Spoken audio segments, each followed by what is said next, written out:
మిత్రమా, ఒక్క నిమిషం ఆ పుస్తకాన్ని పక్కన పెట్టు. కళ్ళు మూసుకో. అలసిపోయిన నీ మనసుకి కొంచెం విశ్రాంతినివ్వు. ఎన్నో రాత్రులు నిద్రలేనివి, ఎన్నో పగళ్ళు ఆందోళనతో గడిచినవి. చుట్టూ ఉన్న ప్రపంచం పండగలు చేసుకుంటుంటే నువ్వు మాత్రం 4 గోడల మధ్య, పుస్తకాల గుట్టల మధ్య బందీలా ఉన్నావు. స్నేహితుల పెళ్ళిళ్ళు, కుటుంబ వేడుకలు అన్నీ నీకు దూరమైపోయాయి. ఎందుకు? దేనికోసం ఈ తపన?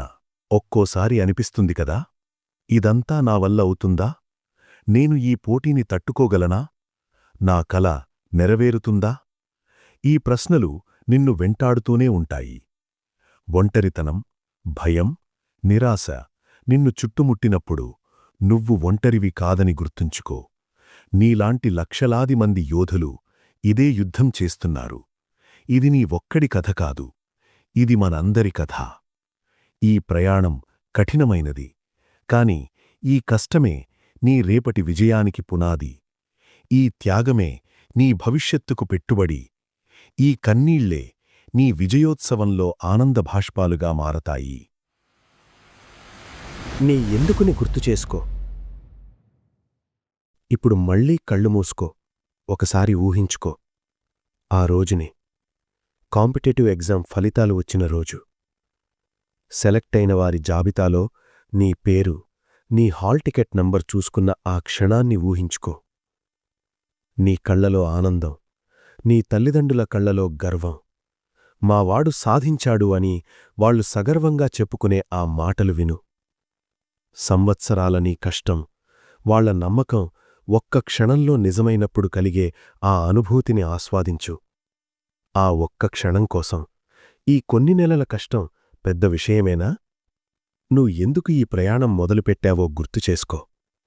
కేవలం ఒక ఉద్యోగం కోసం కాదు, ఒక గౌరవం కోసం, సమాజంలో ఒక గుర్తింపు కోసం, నీ కాళ్లమీద నువ్వు నిలబడి నీ కుటుంబాన్ని చూసుకోవాలన్న ఒక బాధ్యత కోసం, నీ తల్లిదండ్రులు పడిన కష్టానికి నువ్విచ్చే బహుమతి కోసం. ప్రతిసారీ నీకు చదవాలనిపించనప్పుడు, నీకు విసుగొచ్చినప్పుడు నీ ఎందుకుని గుర్తుచేసుకో. నీ తల్లి కళ్లలో ఆనందాన్ని చూసేందుకని చెప్పుకో. నీ తండ్రి గర్వంగా తలెత్తుకు తిరిగే రోజుకోసమని చెప్పుకో. నీ భవిష్యత్తుని నువ్వే రాసుకుంటున్న ఈ అద్భుతమైన అవకాశం కోసమని చెప్పుకో. మనలో చాలామంది మధ్యతరగతి కుటుంబాల నుండి వచ్చినవాళ్లమే. మనకి తరతరాల ఆస్తుల్లేవు. మనకున్నదల్లా చదువు అనే ఆయుధం మాత్రమే. ఈ ఆయుధంతోనే మన తలరాతను మార్చుకోవాలి, మన తరానికి మంచి భవిష్యత్తునివ్వాలి. మన పేదరికాన్ని గెలిచి మన కలల్ని నిజం చేసుకోవాలి. ఇది కేవలం పరీక్ష కాదు, మన జీవితాన్ని మార్చే ఒక యుద్ధం. అడ్డంకులను ఎదుర్కోవడం. ఈ యుద్ధంలో మనకు కనిపించే శత్రువుల కన్నా కనిపించని శత్రువులే ఎక్కువ. అవి మనలోనే ఉంటాయి. మొదటి శత్రువు ఆత్మవిశ్వాసం లేకపోవడం. నా వల్ల కాదు అనే ఒక్క మాట నీ సంవత్సరాల కష్టాన్ని బూడిదలో పోస్తుంది. ఎందుకు కాదు? నీకన్నా ముందు సాధించిన వాళ్లు దేవుళ్ళా? వాళ్లు కూడా నీలాంటి మనుషులే. వాళ్లకి నీకున్నట్టే భయాలు, ఆందోళనలు ఉండేవి. కాని వాళ్లు తమను తాము నమ్మారు. నేను చెయ్యగలను అని ప్రతిరోజూ తమకు తాము చెప్పుకున్నారు. నువ్వు కూడా అదే చెయ్యి. ఉదయం లేవగానే అద్దంలో చూసి చెప్పుకో, నేను ఒక యోధుడిని, ఈ రోజుని జయిస్తాను, నా లక్ష్యాన్ని చేరుకుంటాను అని. రెండవ శత్రువు వాయిదా వేయడం. రేపు చదువుదాంలే, 1 గంట ఆగి చదువుదాంలే అనే ఆలోచన అత్యంత ప్రమాదకరమైనది. రేపు ఎప్పుడూ రాదు. ఉన్నది ఈరోజే, ఈ క్షణమే. నీకు చదవాలనిపించినప్పుడు కేవలం 5 నిమిషాలు మాత్రమే చదువుతానని మొదలుపెట్టు. ఆ 5 నిమిషాలు గంటగా మారుతుంది. ఆ గంట ఒక రోజుగా మారుతుంది. విజయం అనేది ఒక్కరోజులో రాదు. ప్రతిరోజూ నువ్వు చేసే చిన్న చిన్న ప్రయత్నాల సమాహారమే విజయం. మూడవ శత్రువు పోల్చుకోవడం. నీ స్నేహితుడు నీకన్నా ఎక్కువ సిలబస్ పూర్తి చేశాడని, పక్కింటి అబ్బాయికి మాక్ టెస్టులో ఎక్కువ మార్కులొచ్చాయని నిన్ను నువ్వు తక్కువ చేసుకోకు. ఇది నీ ప్రయాణం, నీ పరుగు నీదే, నీ వేగం నీదే. తాబేలు కుందేలు కథ మనందరికీ తెలుసు. నిరంతరంగా నెమ్మదిగా అయినా సరే ఆపకుండా ముందుకు సాగేవాడే గెలుస్తాడు. నీ పోటీ నీతోనే, నిన్నటి నీతోనే. నిన్నటికన్నా ఈరోజు ఒక పేజీ ఎక్కువ చదివావా? ఒక కాన్సెప్ట్ కొత్తగా నేర్చుకున్నావా? అదే నీ విజయం. బంధువులు, చుట్టుపక్కల వాళ్ళు అడుగుతుంటారు, ఏంటి ఇంకా అవ్వలేదా అని. వాళ్ల మాటల్ని గుండెలకు తీసుకోకు, వాటిని ఇంధనంగా మార్చుకో. నీ మౌనంతోనే వాళ్లకి సమాధానం చెప్పు. నీ విజయం వాళ్ల నోర్లు మూయిస్తుంది. వాళ్ల అనుమానాలే రేపు నీకు చప్పట్లుగా మారతాయి. గుర్తుంచుకో. ఎగిరే గాలిపటాన్ని చూసి అందరూ ఆనందిస్తారు. కాని ఆ గాలిపటం ఎంత గట్టిగా గాలిని ఎదుర్కొంటుందో ఆ దారానికి మాత్రమే తెలుసు. నీ పోరాటం నీకు మాత్రమే తెలుసు.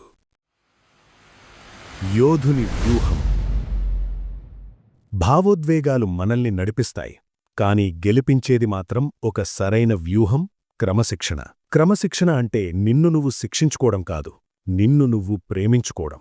భవిష్యత్తులో నువ్వు కోరుకుంటున్న జీవితం కోసం ప్రస్తుత సుఖాలను త్యాగం చేయడమే క్రమశిక్షణ. ఈరోజు నువ్వు చూసే సినిమా రేపటి నీ జీవితాన్ని మార్చదు, కాని ఈరోజు నువ్వు చదివే పాఠం నీ తలరాతను మారుస్తుంది. ఒక టైం టేబుల్ వేసుకో, దానికి కట్టుబడి ఉండు.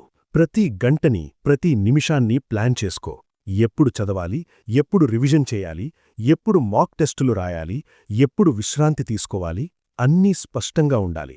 ఒక సైనికుడు యుద్ధానికి వెళ్లే ముందు ఎలా తన ఆయుధాలను సిద్ధం చేసుకుంటాడో నువ్వు కూడా నీ సమయాన్ని అలాగే ప్లాన్ చేసుకోవాలి. సిలబస్ ఒక పెద్ద కొండలా అనిపిస్తోందా? ఆ కొండను ఒకేసారి ఎక్కాలని ప్రయత్నించకు. దాన్ని చిన్న చిన్న రాళ్లుగా విడగొట్టు. ఒక్కో చాప్టర్, ఒక్కో టాపిక్, చిన్న చిన్న లక్ష్యాలు పెట్టుకో. ఒక చాప్టర్ పూర్తి చేసినప్పుడు నిన్ను నువ్వే అభినందించుకో. ఒక చిన్న బ్రేక్ తీసుకో. ఈ చిన్న చిన్న విజయాలే నీలో ఆత్మవిశ్వాసాన్ని నింపుతాయి, పెద్ద విజయం వైపు నడిపిస్తాయి. ఈ ప్రయాణంలో ఆరోగ్యం నీ అతిపెద్ద ఆయుధం. సరైన నిద్ర, పౌష్టికాహారం, కొద్దిపాటి వ్యాయామం చాలా ముఖ్యం. రాత్రంతా మేల్కుని చదివి పగలు అనారోగ్యంతో బాధపడితే లాభంలేదు. అలసిపోయిన మెదడు సమాచారాన్ని గ్రహించలేదు. నీ శరీరాన్ని ఒక గుడిలా చూసుకో, ఎందుకంటే నీ ఆత్మ, నీ లక్ష్యం నివసించేది అందులోనే. అంతిమ పోరాటం. విజేత యొక్క మనస్తత్వం. మిత్రమా, ఇప్పుడు మరోసారి ఆ రోజుని ఊహించుకో. ఫలితాలు వచ్చిన రోజు. నీ పేరు జాబితాలు ఉంది. నువ్వు వెంటనే నీ తల్లికి ఫోన్ చేస్తున్నావు, అమ్మా నేను సాధించానమ్మా అని. ఆమె గొంతులో ఆనందం, మాటలు రాక ఆగిపోయిన క్షణం. నీ తండ్రి భుజం మీద చెయ్యివేసి, చాలా గర్వంగా ఉందిరా అనే ఆ ఒక్క మాట. ఆ క్షణం కోసం ఈ కష్టమంతా మరిచిపోతావు. ఈ కష్టకాలం శాశ్వతం కాదు, కాని ఈ కష్టం నీకు నేర్పిన పాఠాలు, నీకు అందించిన ధైర్యం జీవితాంతం నీతో ఉంటాయి. రేపు నువ్వొక ఉన్నత అధికారిగా కుర్చీలో కూర్చున్నప్పుడు ఈ రోజులు నీకు గుర్తొస్తాయి. ఈ పోరాటమే నీకు విలువనిస్తుంది. సులభంగా వచ్చింది నిలవదు, కష్టపడి సాధించుకున్నదానికి విలువ ఎక్కువ. అందుకే నీరసంగా అనిపించిన ప్రతిసారి, వదిలేద్దామనిపించిన ప్రతిసారి ఈ కలను గుర్తుచేసుకో. నీ తల్లిదండ్రుల ముఖాలను గుర్తుచేసుకో. నీ భవిష్యత్తుని గుర్తుచేసుకో. ఇది పరీక్షతో యుద్ధం కాదు, నీ భవిష్యత్తు కోసం నువ్వు చేసే యుద్ధం. నీ పేదరికంతో నువ్వు చేసే యుద్ధం. నిన్ను నువ్వు నిరూపించుకోవడానికి చేసే యుద్ధం. ఈ యుద్ధంలో నువ్వు గెలవాలి, గెలిచి తీరాలి. ఇంకెందుకాలస్యం? నీలో ఉన్న నిరాశని, అలసటని దులిపివేయి. కొత్త ఉత్సాహంతో, రెట్టింపు పట్టుదలతో ఆ పుస్తకాన్ని చేతిలోకి తీసుకో. ప్రతి అక్షరం నీ భవిష్యత్తుకు రాస్తున్న పునాది రాయి. ప్రతి పేజీ నీ విజయానికి మెట్టు. లే యోధుడా, నీ గమ్యం నీకోసం ఎదురుచూస్తోంది. ఈ ప్రపంచానికి నువ్వేంటో చూపించే సమయం వచ్చింది. నీ శక్తిని నువ్వు తెలుసుకునే సమయం వచ్చింది. నీపై నీకు నమ్మకం ఉంటే ఈ ప్రపంచంలో ఏ శక్తీ నిన్ను ఆపలేదు. నీ కష్టం నిజాయితీగా ఉంటే ఆ దేవుడు కూడా నీకు తోడుగా ఉంటాడు. ఈ ప్రయాణంలో నువ్వు ఒంటరివి కాదని గుర్తుంచుకో. నీలాంటి లక్షలాది మంది ఆశలు, కలలు, కన్నీళ్లు నీతో ఉన్నాయి. అన్నింటికన్నా ముఖ్యంగా నీ తల్లిదండ్రుల దీవెనలు నీకు రక్షగా ఉన్నాయి. వెళ్ళు, పోరాడు, గెలువు. నీ విజయం కోసం మేము ఎదురుచూస్తూ ఉంటాం. All the best.